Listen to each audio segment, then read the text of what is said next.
soft drinks, soda, energy drinks, and so much of snacking that has significantly increased in the last few decades.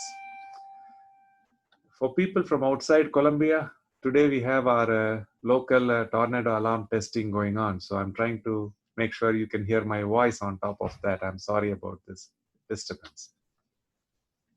We have invited our colleagues in cardiac rehab throughout the country from the different VA hospitals. So welcome all of you, and welcome our Colombia participants also to this Zoom meeting. So coming back, the requirement on average for a woman who's reasonably active is about 2000 calories, and for men it's about 2500 calories. Compared to 1960, in the last 30-40 years, this has gone up 24%. Now it's 3600 calories every day. So I believe this has a lot to do with the obesity epidemic. Why people are consuming more calories? Are we actually that much more physically engaged compared to a few decades ago? I don't think so. So we'll be re-looking at that question again and again in the next half an hour, 45 minutes. What do we see here? This is the American Diabetic Association guidelines looking at various studies that were done to reduce diabetes, control heart disease, improve weight loss, help with blood pressure reduction. These are the most evidence-based diets. The one that many cardiology studies you will see is to reduce heart attack risk is Mediterranean diet. Then plant-based diet. Very low carb diet is mostly the keto diets. And DASH diet, dietary approaches to stop hypertension, is the most proven diet as far as high blood pressure is concerned. Paleo diet is another one. The challenge with any diet that we attempt is that 90-95% of us will give it up over the course of 1 to 2 years. So what is the big picture idea of pursuing any diet if at the end of a year or two we aren't going to be adhering to it? So that is the real life challenge that our societies all over the world are now facing. How to implement a diet when people don't adhere to it. People just eat what they like. This is where our experience through this Heartful Living clinics in the last 5 years comes in. Self-inquiry, that's what SI stands for. A deeper self-awareness. So this is something we take ownership for. And we've developed a simple 4-step protocol that is so simple and intuitive. We'll go through that and see how many of us already adhere to it, or if we don't yet follow these simple things, whether it might make sense for us to try it. Our world is now more and more challenged, with many of us staying home, not having opportunity to go to work, some of us losing work. Several of the people I know have already been laid off. So there is so much challenge going on all over the world because of coronavirus and social issues our society is facing due to discrimination. There are so many challenges. Now the question is, how can we get ourselves stronger and better with more resilience to deal with these issues? If you look at the United States, we are head and shoulders above the rest of the world at close to 16 to 18% of our GDP going towards healthcare. Most of the Western world is around 8 to 10%. India, for instance, is a developing country and the GDP is less than 4% that is being spent on healthcare. This is an important concept. Our lifespan matters, but much more importantly, the health span. How many years do we have that we are healthy? That is what is even more important than lifespan. In India, it is at 59 years currently. United States is 10 years better at 69. Smaller country, Singapore, is at 76 years. I don't know how many of you are familiar with blue zones. I won't be going too much into that. They have lifespan probably well over 85 years of healthy lifespan. These blue zones are actually spread all over the world. Costa Rica, Okinawa in Japan, Sardinia in Italy, Loma Linda in Los Angeles area. So all these areas are specific populations that follow, I would say, a more hardy or more traditional lifestyle that is not that much influenced by the modern pace of life, thereby allowing them an opportunity to be healthier longer. So, the self inquiry is the science of higher consciousness. I believe we can use this to significantly improve our health, cardiovascular risk, longevity, while we celebrate every day rather than waiting for the 100th birthday. Today becomes more meaningful. That is the real purpose behind self inquiry. Obviously, health span can be extended to 85, 95, even 105 years if we follow a more uh, introspective lifestyle. I'm going to explain that here. This Hilife Journey involves the latest in positive psychology, mindfulness meditation, ancient southern Indian Siddha yoga techniques that are, I would say, 2 to 5,000 years old, and whatever most recent preventive cardiology literature we have at our disposal. So, combining all these things, we present to you High Life. What this is requesting you to try to go without any food, that is fasting. Only water is allowed for 14 hours. This anybody above the age of 10 years can pursue. 7 p.m. if you brush your teeth after dinner, try not to have any calories at all until 9 a.m. So this would be 14 hours. And the important thing is try to do this with gratitude. That is the inner journey. Feel grateful for where you are in life, in your health, in your situation. Connect with something that is truthful, meaningful to you, so that this gratitude translates into making sure we are hungry every night for 14 hours. The next thing is exercise. All of us need it, 150 minutes a week. It can be any sport you like, then you won't even count it as an exercise. We call it moving naturally. You could try yoga, whatever physical exercise like walking, running, cycling, swimming, anything that you enjoy with your friends and your family in your circumstances. And I encourage patients who have amputation, stroke, and how do we do that in 80-year-olds? We encourage upper extremity exercises. So there are a lot of things we can do, but encourage about 30 minutes at least every day of brisk exercise. And the important component for the inner journey would be monitoring for ourselves in a scale of 1 to 10, how much we pushed ourselves. If you're healthy, you should go to 7, 8, even 9, or close to 10. You can do interval training. So many other options are available. But in your mind, figure out how much you are exerting. Gradually, about 5 minutes a day, you can start and then gradually increase it to 30 minutes most days of the week. The important thing is you should have fun with it and do at least moderate intensity. This third thing is self-talk observation. What this is something that comes from sports and positive psychology, where for half a minute to a minute, you talk to yourself, say something nice that you've done and appreciate yourself. Be grateful for certain things that happened today or people in your life. And for 5 to 10 minutes, sit quietly after that. Observe your breathing, experience being awake, but don't have to participate in any formal meditation. So we are only requesting about 5 to 10 minutes of sitting quietly after maybe a minute or two of talking aloud. The important thing being observing this experience of talking and being quiet. This is the last component. This is what I've invited several of my friends' children to participate in today to understand how altruism can be used to increase compassion for people around us, increase compassion towards ourselves, self compassion. Thereby, we might be able to enhance our confidence and connectivity with people in our society.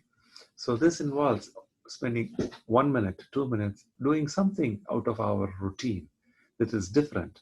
Thereby, somebody is able to smile, feel appreciated, feel connected. Ideally, if you can do this without the person receiving this act of kindness, knowing who did it for them, that would be the perfect scenario. So the only way you feel grateful is from within. So that is, I believe, even more powerful. Now we are in the form of doing this as a formal NIH funded grant we are submitting this week, so that we can study this in high school students and see if this type of altruism based compassion experience can sustain confidence and compassion over years. That's what we are putting a grant together using resources with behavioral psychology groups. So this is the website, Hilife Journey, that we are putting together with the help of my school day friends in India. And we invite you to explore and see how you can track your own health through this. The initial survey is about 10 minutes, but after that, every day, it should not take you more than half a minute to put in a few questions that you see on the right side to see what you've done today. And like this, if you track for a few months, we believe for yourself, you will see benefits. That is what this site is about. This does not involve a physician or anybody telling you what to do. So it's mostly very basic and intuitive, and lets you go ahead with your own life and track this for half a minute, so that this is like an online diary, so you can keep an eye on what you're doing. So 4-step self-inquiry through Hilife Journey. Is it for me? The question whether self-inquiry applies to us. This is what I am facing every day, taking care of heart patients with excess weight, high blood pressure, irregular heart rhythm, fast heartbeat, a heart failure, and a heart attack. And this cycle continues viciously. And in the backdrop, you see there is a lot of stress, anxiety, pressures, people trying to cope with time and other deadlines and social relationship issues, so many challenges, economic issues we don't even have to bring up here.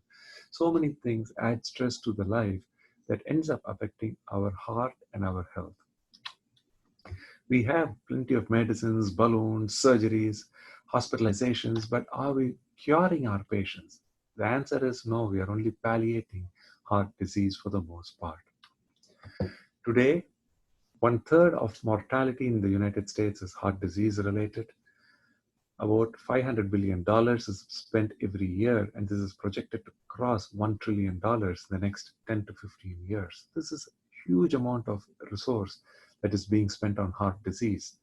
And the reality is 90% of heart disease is still preventable. We don't have to do too many sophisticated things. We just need to eat right, exercise for about 30 minutes, avoid cigarettes, and keep an eye on blood pressure, diabetes. That's all this is, cholesterol. These simple measures will prevent 9 out of 10 heart attacks, even today.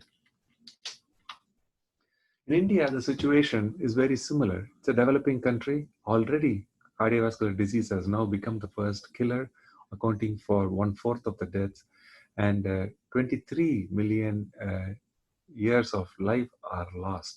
In 1990, this has now increased to 37 million years of life lost in a country that is developing and does not have the resources to cope with this sort of an epidemic. Looking at obesity compared to 1960s, when it was at about 10% in the United States, now it's at already 30-35%. In another 10 years, it's projected to exceed 50% of our population. This much of obesity burden, how much ever we increase our GDP, productivity, economic output, we cannot cope with it because of the health burden that these things place on our country and our world altogether. This is what defines obesity, a BMI of more than 30. That is height divided by, weight divided by height squared. That is what is BMI. And overweight is 25 to 29. But if you look at India, we have even higher risk. BMI of over 25 is considered obese. Why do Indians have such a strict criteria?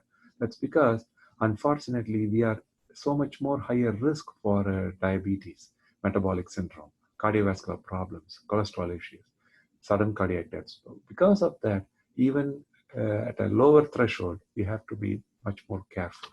What about waist circumference? This may be even more predictor for heart disease than BMI, because if you build muscle, BMI can go up, but waist circumference should not. 40 inches for men, 35 for women is considered high risk. Whereas if you're Indian, even 35 for men and 31 for women is considered higher risk for cardiac and metabolic problems. This is the standing of many countries in the world as far as percentage with obesity. Korea, Japan, they're at less than 5%. They are doing very well. Much of the world is about 10 to 15%, but the United States is at over 35% already, head and shoulders over the rest of the world. India is a poor country, but if you look at urban India, the big cities, there the obesity is already at US levels at 35%. This is alarming. This is how we evolved over thousands and millions of years. And our ancestors spent 5 to 10 kilometers every day, miles every day, walking, running, so that they would have sufficient food and they were able to protect themselves and survive adversities from so many natural predators and every other challenge that our ancestors had to face. This is how they survived, and that is how we are now alive today. 10 miles of walking and running. That is not how we measure growth and success anymore. This is the exponential growth of the scientific or information and knowledge that is happening currently. Human knowledge doubled at about 1,500 years. Now, this takes only 1.5 years for knowledge to double. That is why over the next 30 years, we believe there is going to be over 1,000,000-fold increase in the amount of scientific information. This is mind-boggling, digital growth. Because of that, this is what has happened to our societies all over the world now. Modern man is busier than ever before, more sedentary. There are so many social media friends, but inherently we are more lonely. And we follow throughout the world standard American diet. SAD is the abbreviation. And this is the fast food culture with so much of empty calories that is placing us at more and more risk for cardiometabolic problems. So is self-inquiry for me? The answer is self-inquiry, connecting with ourselves at a deeper level, I believe, is for everybody in today's world. So what is this? How can we pursue it? This is Bodhidharma. 1,600 years ago, he traveled from our part of southern India all the way to China, and he spread Zen Buddhism, Kung Fu, and martial arts in China, because he believes this is significantly important, not only for philosophy and spiritual growth, but also taking care of our body with the martial arts. So this actually originated in our part of India. He says, Buddha is your nature. Buddha is the person who's free of plans and free of cares. This is Ramana Maharishi. He's the one recently who expounded this who am I question. Enquiry consists in retaining the mind in the self. Silence is the true teaching. Who am I will destroy all other thoughts, and the stick used for stirring this fire itself is destroyed at the end. Then will arise self-realization. Half his life, I would think, he spent being in silence. People went to him to realize how much you can understand about life through silence. So scientific knowledge allows us to grow in science, language, culture over the last 10,000 years. This is cumulative, and we progressively accumulate it over generations through education, and this leads to power and material success. Self-inquiry is very different because it is not knowledge, it is predominantly an experience. And this is starting at zero. No matter what you do, your children have to start from zero. And every day we have to start at zero. But this ultimately leads us to our own freedom and fulfillment in life. There are no schools teaching this, so we have to do it on our own. I used this self-inquiry to help cardiac patients now for the last 5 years. Every Friday from 12 to 1, we would talk about diet, exercise, dealing with stress, sleep, finding meaning in life, all these different topics we would discuss with patients, their families, providers, administration at our VA because of the help we got from the whole health organization at our VA. This is the challenge.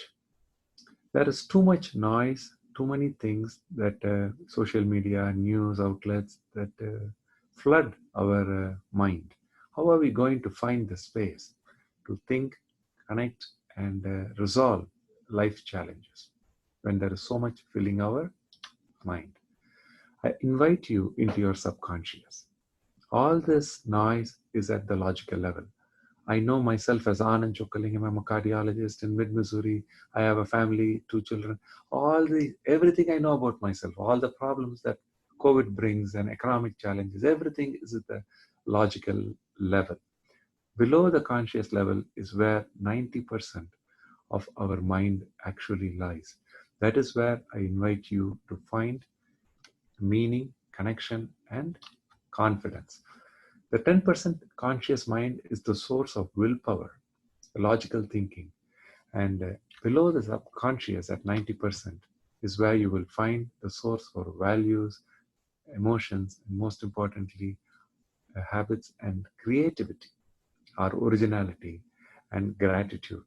This is what I want you to pay more attention to. This I use as a framework to understand the consciousness itself. If we can connect with humility, empathy, with our own goals and aspirations honestly, and reciprocate, give the benefit of doubt to people around us, that will develop trust in society, in our community, in our job, our circumstances, and most importantly, in ourselves.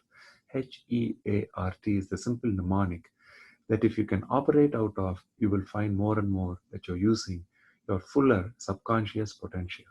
Why is this important? Because this would allow you to go again and again into the core. The blue that you see outside is what we eat, for instance. Try exploring in the green zone different things that you can have fun with, healthier food options, better eating regimens, fasting regimens, whatever you think is going to probably give you a better health down the road. And then find it inside yourself. Don't allow this to be a logical diet plan because that will drop off within a few weeks, few months. That is all is the capacity of your willpower. That is why 95% of us drop any diet that we take up. But if you use this simple picture to bring things into your consciousness, into your reality, into your hunger, then it will sustain for a lifetime. That is what is self-inquiry. So the first 30 minutes we spend in didactics, question answers for the next 15 minutes. In the last 15 minutes, we practice some mindfulness method. That is how we do this 8-week program. Here we cover hunger, gratitude experience, different mindful eating habits. We teach about natural ketosis. I tell all my patients, 80% of your health has always been in your hands.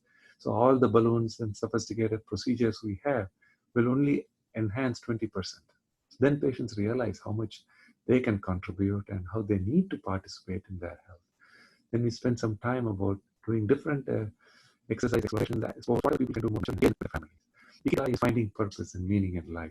Today, I don't know if I want to spend another 15 minutes to finish this up and then give some time for us to have question answers. But this is the gist of the 8-week program. Self-inquiry, SI, we do with the altruism. How do I do this for a veteran who's 80 years old, amputated, living alone? I invite to participate in their community centers, in our VA, wherever they can volunteer a few minutes, few hours a week, so that gives them that confidence. Yes, I am meaningful. I have purpose. So that is where the source and power comes for so many other little changes that are needed to enhance health. And then we talk about silence. And finally, the promise is many of my patients have also shown me over the last 5 years, the entire program has zero effort. Once we go beyond our willpower into our subconscious, we'll find that our natural movement is towards better health. So once you connect with that, it is like an act of bicycling. Initially, we need to spend some time, but after that, balancing on our bicycle is truly effortless. You don't spend on balancing. Like that, this self-inquiry gets you to a level of balance where this is self-perpetuating and health begets more health. So this is the summary. High life itself is the primary goal. We connect with the purpose and connecting with our own goals, and then mind how we can engage people around us.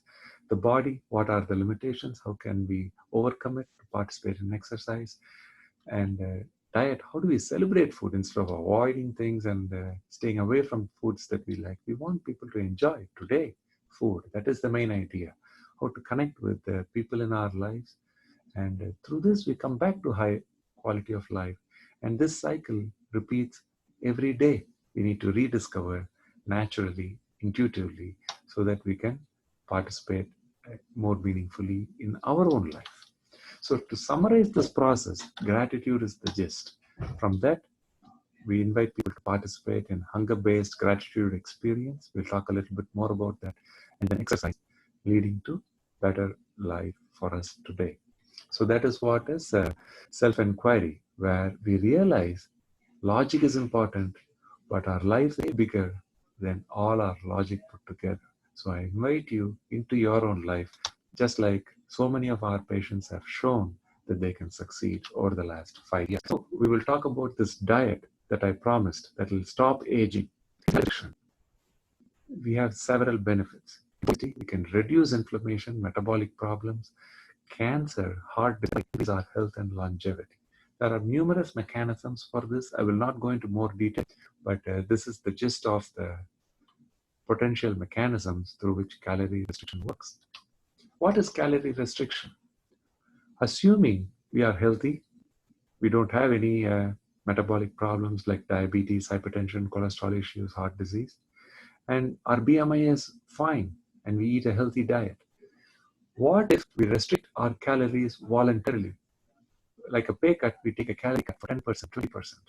Our lifespan from 60, 70, 80 years, actually, if we do that for any length of time.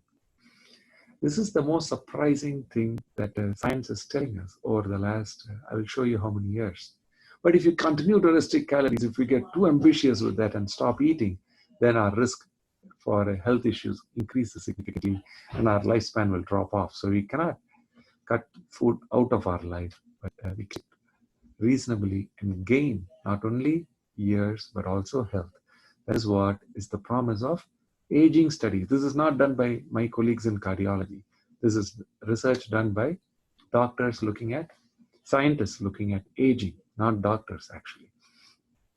So this research started from 1930s, where in small mice and in monkeys, people have shown that life can be. Then comes the human studies about 10, 15 years ago, where phase 1 calorie study published in JAMA 2006 showed the feasibility.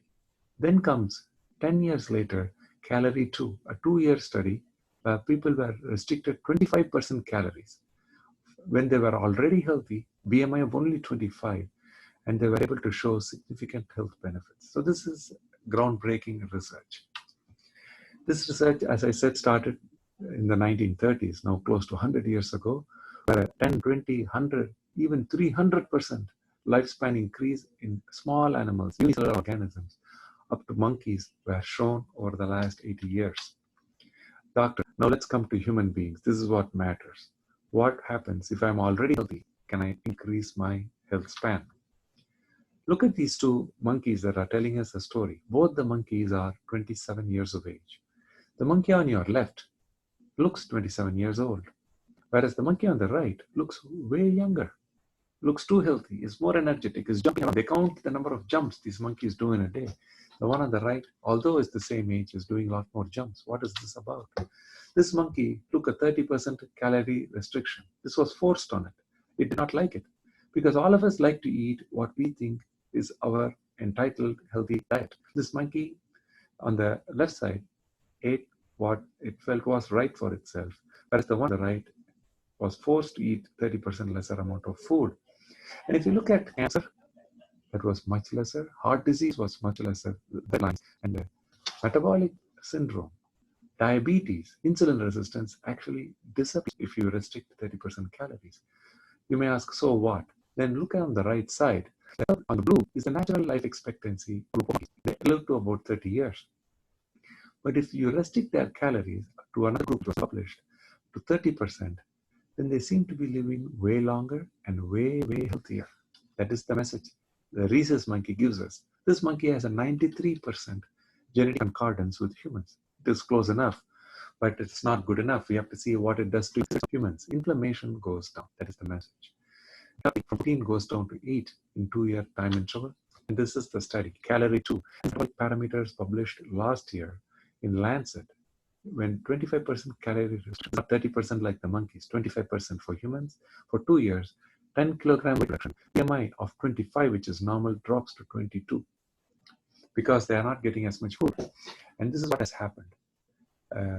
BMI is dropped, insulin resistance, cholesterol numbers, all these are improving within the normal range. So for instance, these 40-year-olds are becoming 30-year-olds because they are restricting their calories. This is the profound information that science has showed us. So I want you to focus now for the next minutes on emotional craving. What is that? Much of our world revolves around this. Much of marketing is done on this. We are hungry for specific foods.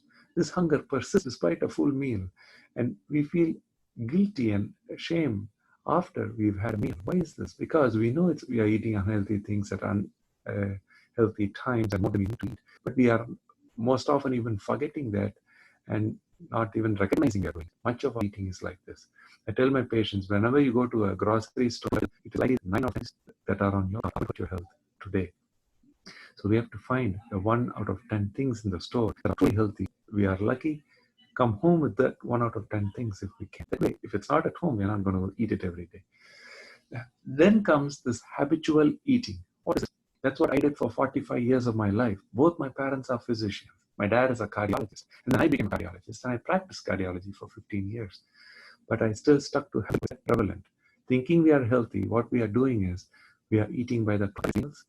And we do it for convenience so that I can go and take care of my patients, procedures, and I can follow a discipline so that I can study and become a practice efficiently, teach. Whatever we pursue as life works because food is taken out of that equation by doing it in a routine. That is what is habitual eating. Basically, don't wait to feel hungry, and we eat because we think eating is something that has to be done, a necessary use of our time or waste of our time. Then comes this physical hunger. This is what I've been experimenting with it. This is what for me has been the journey into self-inquiry, where I really feel hungry before eating. That's all it is. And it actually, we can feel for hours hungry before we have to eat. And then we actually go to more foods, more healthier options. And this goes away when we eat. Naturally, it does. And then eating is actually satisfying if we eat out of physical hunger. Up there, you will see some foods that we crave for emotionally and some foods that we are okay with if we are truly hungry. Actually, when I'm really fasting, I am drawn more and more towards fruits and more whole natural foods, I would say. The habitual eating, it's a challenge to overcome. And I would say in the last 2 years, I've overcome that 90% of the time. So this is what are the benefits of intermittent fasting. Much better immune system. That's the topmost on the list because COVID and its immune issues may be better if we give our body a rest from food. You can do this once a week for 24 hours. That way, immunity gets boosted and you have lesser chance of developing diabetes, metabolic syndrome long term, better chance of controlling weight, reducing heart attack risk, cancer risk, 70%. Dementia risk also goes down. All these benefits from intermittent fasting, maybe once a week, about 24 hours. So what I started out with was Tuesday evenings at 7 p.m. I'll have my dinner, brush my teeth, and Wednesday, again, I'll have dinner at close to 7 p.m. So 24 hours goes by with me having only water in between when I'm thirsty, when I'm hungry, when I'm a little lightheaded, when I feel like I'm having a headache, but I still come to work, take care of my patience and do everything I have to do. And then slowly over the last 2, 3 years, I started doing more and more in those hours that I am fasting. And that's what I'm not diabetic on insulin. That is the challenge. If you are insulin requiring, you cannot just like that stop eating. You have to be a little more careful. This is the mindful eating recommendation. If you can stay in the green zone, that would be the healthiest. Start eating when you slowly start feeling hungry at number 4, and stop eating when you reach number 7, when you're feeling satisfied and not hungry anymore. Don't eat to 8, 9, or 10 when your totally full stomach is hurting and you want to throw up. That is not the point about a good meal. A good meal starts at 7. Don't go to 3, 2, 1 where you're starving and feeling dizzy and shaky. If you start eating at that point, you're going to overeat. So mindful eating is sticking to 4 to 7 range. So this way, your body is healthy and you can sustain longevity. This works for healthy people who have a BMI of 22, 23. What if, hello?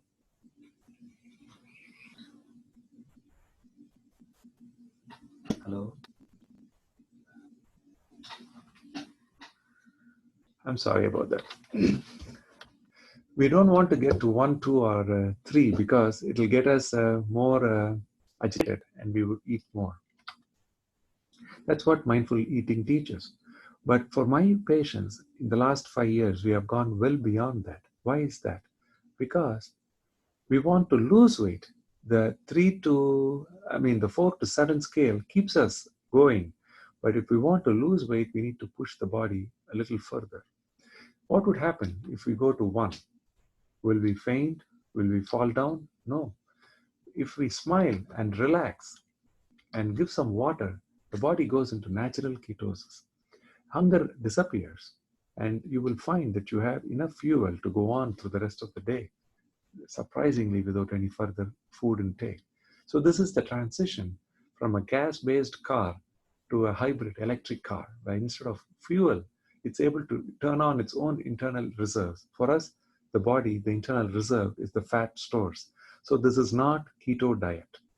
This is just metabolizing our body fat, which is meant to be used, and using water, we can easily transition to ketosis. First few months is going to be rough because you'll continue to feel lightheaded and dizzy and things like that. But you'll get to connect and be able to pursue this much better. So the request is to relax, to smile, and drink some water, and find that your body is not a gas-based old car. It is a modern hybrid car which can use ketosis to burn fat. So to do that, I request you to find 20 smiles every hour. Why is that? When Buddha was asked, he said, there is no path to happiness. Itself is the path.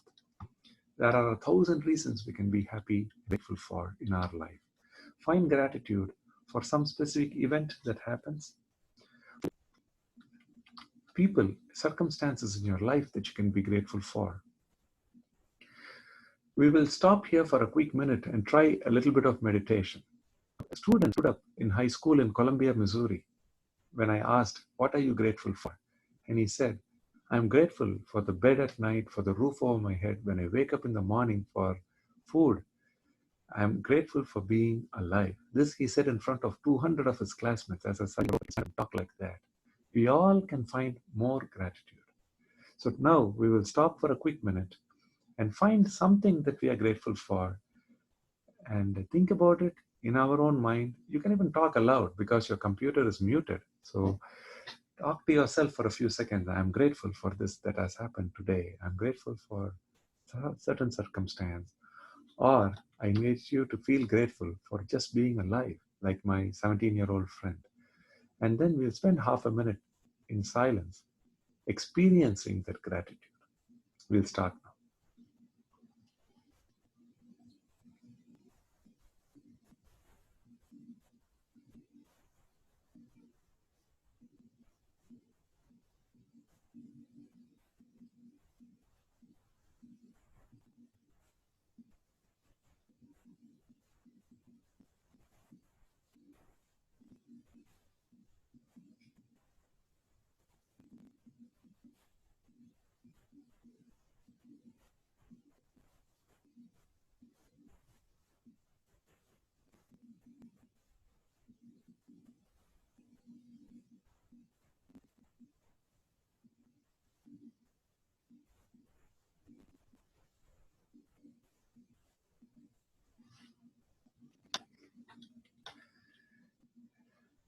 Excellent. I'm sure you're feeling a little lighter.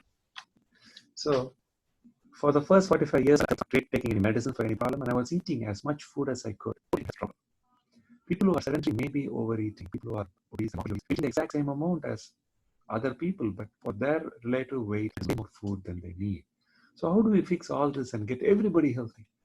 People who are already healthy can give up some food to gain even better longevity. People who are suddenly obese can continue to restrict calories for much longer periods. That is what this Hilife Journey is all about.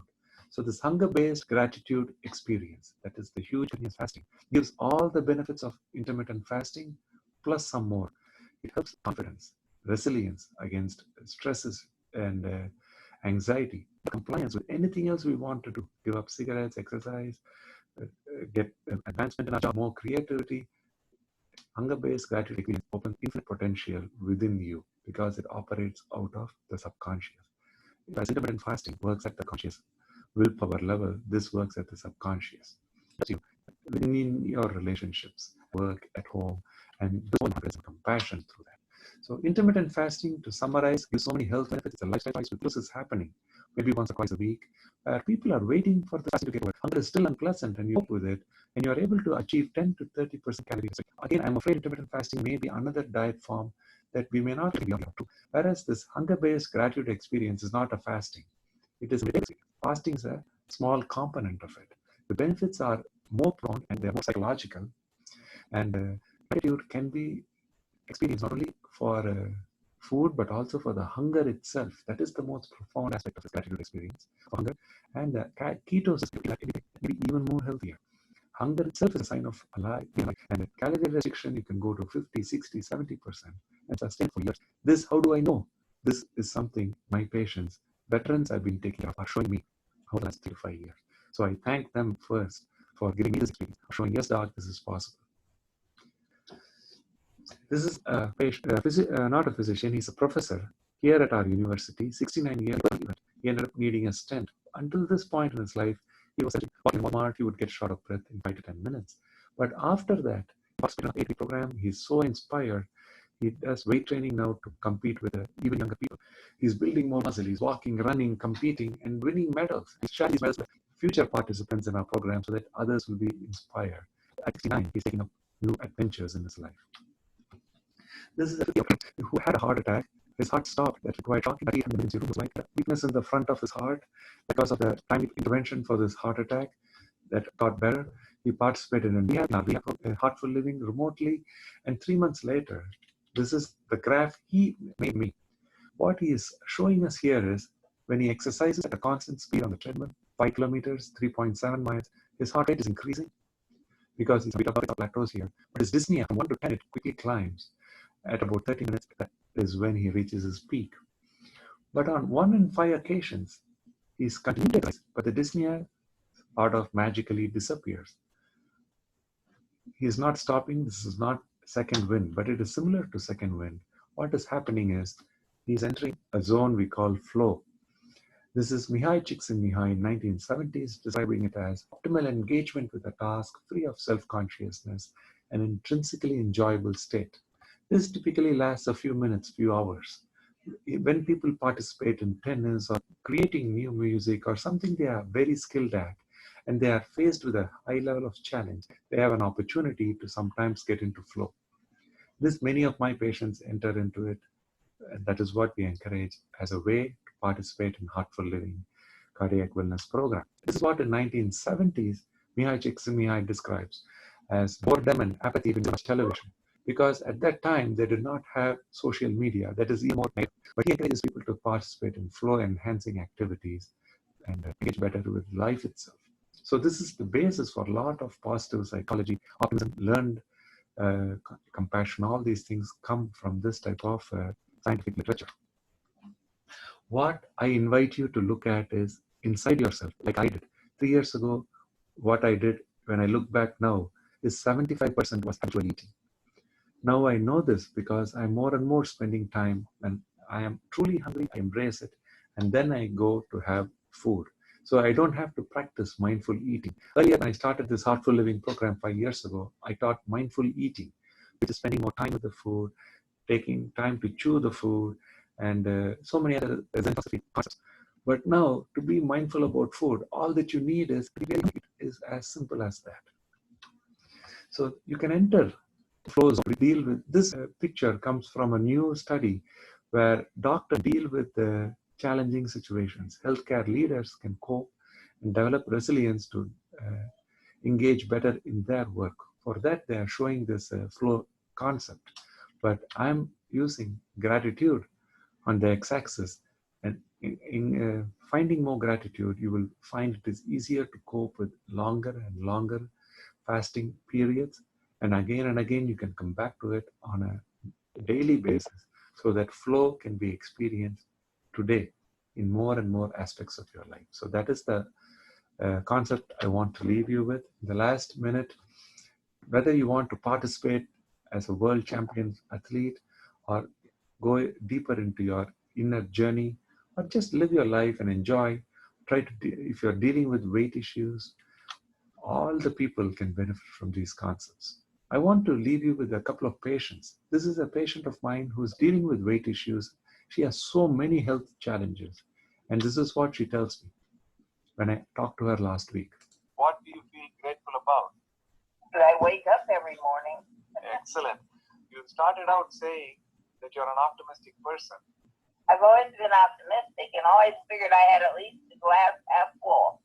Now, how do you look at your life? That my glass is always full and overflowing. What? This patient, despite so many health issues, said she's totally happy with her life because she participated in our program last year. She says she's even more confident now despite the health issues. We are not fixing every health issue, but she's off half the medicine she was on in the last few months. So this is another patient. If you look at his weight, it was pretty high. It has significantly come down. At 73 with heart failure, he is every day going to bed hungry because he's having only one meal 6 days of the week. Seventh day, he goes out to a restaurant and enjoys himself. Ultimately, he is now feeling 10 years younger and so much more confident. This type of graph is not possible unless you undergo gastric bypass surgery. But this patient in 2018 attended our program and she lives like 3 hours away. Her closest is her daughter who lives 1 hour away from her. So she mostly did this program on her own, listening to our concepts. And she has heart failure, atrial fibrillation, hypertension on 12 medicines that are now down to like 3 or 4 medicines. And she has lost 60 pounds in the first few months itself. And now when I call her 2 years later, she's wondering what she can do to get even healthier. She feels 7 years younger. All these are in her own words. This is a person who I met last year. He participated in our program. And for him, the cup is not half full or half empty, because on the day of this picture, he wants me to share this with everybody. He's 50 days without food. I asked him to go without food once a week, but he went every day for 50 days only on water. For him, he still felt that gratitude and flow.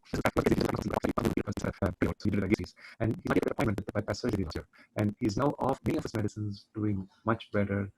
The important thing is not the 54 days of fasting, but that gave him the confidence to embrace a vegan diet at this later stage of his life. He's now a vegan and feeling healthier and more confident without the angina, despite triple SL disease. This is the next patient that I just came across very recently. He's only 40. He cannot go through gastric bypass surgery because of his numerous organs already in end-stage failure at the age of 40. He is now joining our program. We don't know if he's going to succeed, but I hope he does. This is another patient who had gastric bypass surgery 7 years ago, but most of that weight has now come back. But not only the weight, he's now older, and see our BNP spikes over the last 2 years. He is now at much more risk for life. For a person who's been through gastric bypass, we are enrolling him in our program, and we are hoping he will gain much more health as well as confidence to cope with all these challenges now. So to leave you with Maslow's hierarchy of needs, basically we all need food and water. After that, we seek higher accomplishments. But if we go with fasting, we can find fulfillment every day in our life. So that is something we can gratefully embrace. That way we can achieve all our goals and higher accomplishments. And I want to leave you with that gratitude, not in the background, but in the foreground. if you are grateful for all your accomplishments, including the food, don't take it for granted. That is what is the main message. You will find life is so much more fulfilling. And I'm going to skip this so that we have time for question answers. So the last issue is flow is not specific to sports. That expands the flow experience throughout life. And the health span can be increased, and we can slow aging through this huge diet. Heart patients with so many challenges, they can not only slow aging, but they can actually reverse aging. My patients are feeling 10 years, 5 years younger than they started this program out with. And I have this thought, this is a 60-year-old, two patients, the one on the left, echo inside the heart looks like a 75-year-old. This is what I do for a living, look at echocardiograms. And the other one on the right side looks like a 45-year-old, although both of them are chronologically 60 years. So this, I invite you to work with yourself with a smile, 20 smiles every hour, with that much gratitude, so that you can find it in yourself to find more and more ways to get healthier. Once you do this, you will find your family does it more. Your patients, you can encourage them to do these things so much more confidently. I'll stop here and we'll take some questions. Excellent. Thanks so much. I want to thank my collaborators. I have so many people, I don't have too many more minutes left, so I'll quickly skip through this and conclude here. Thank you. Thank you. Yes, you can open it up for any questions. We have another 5 minutes. So Kathy had a question on the chat, and this is a common one that I see. Is black coffee okay if you were trying to practice intermittent fasting? Excellent. Yes, it is. Black coffee is okay. The way we define fasting is 0 calories, but certain electrolyte drinks and a little bit of coffee is okay.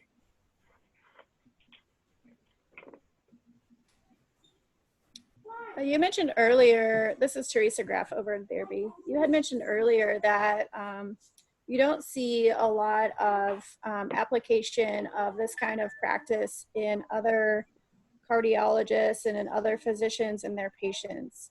Most cardiologists, 75% of them are on a statin, hoping that will prevent cardiology. Yeah. Yes, go ahead.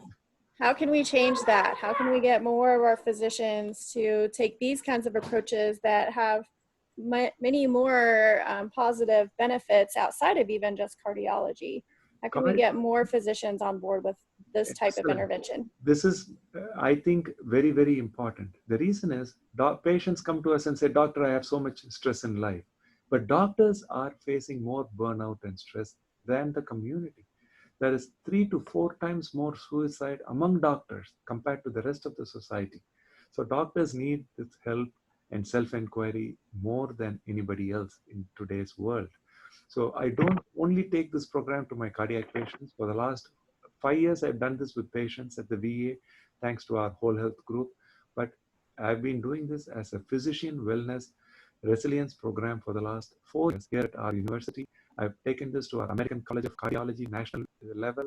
And next week, I'm presenting this again with the collaboration of psychologists. Next Thursday, we are presenting these concepts. And this Hilife Journey web portal has options for patients, for doctors to monitor their own health as well. So physician wellness is a very important thing, not only for their own health, but once they learn these meditative methods, they can take it so much more confidently to their patients. Thanks for bringing this up.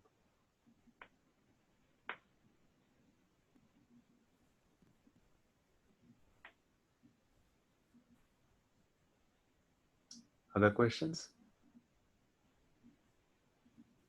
Yeah, we have some questions in the chat. So Ashley asks, I'm hypoglycemic. Is there a way for me to do the fasting? If you get truly hypoglycemic, fasting is not for you. You'll have to talk to an endocrinologist, dietitian, and really plan. If you also have weight issues, then it's a challenge.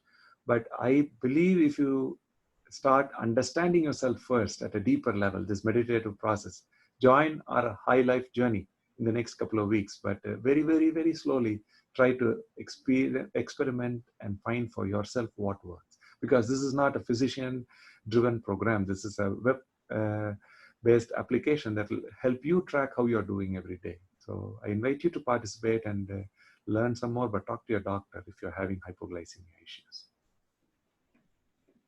Camilla asked, what do you eat for protein? Oh, there are so many healthy proteins. Today, I don't have too much more time. We have to stop in the next 1 minute. But there are so many healthy proteins. You don't need red meat, if you're asking that. Chicken and fish have protein, but even that you can avoid. Plenty of lentils, so many fruits, vegetables, and we can have plenty of spinach. A lot of things we have. Lentils are the main thing. Excellent. Dr. C, I know you got to get off here. If people have further questions, what's a good way to route them? We can organize one more like this in another month, and we can spend the whole time on question answers if you would like to do that. And if you come to Hilife Journey and register yourself, you'll find all these lectures there, and you can post questions. I'll find time to answer them in there. And why don't you organize one more, Hannah, and send the word out in a month? We'll again sit down for an hour and chat some more. Thanks so much for all of you to participate and spread the word. And I invite you to experiment with yourself that there is so much potential for better health and happiness in our life, despite the challenges that our society faces. Thanks so much. Thank you. Good luck. Bye-bye. Thank you. Bye-bye, everyone. Thank you.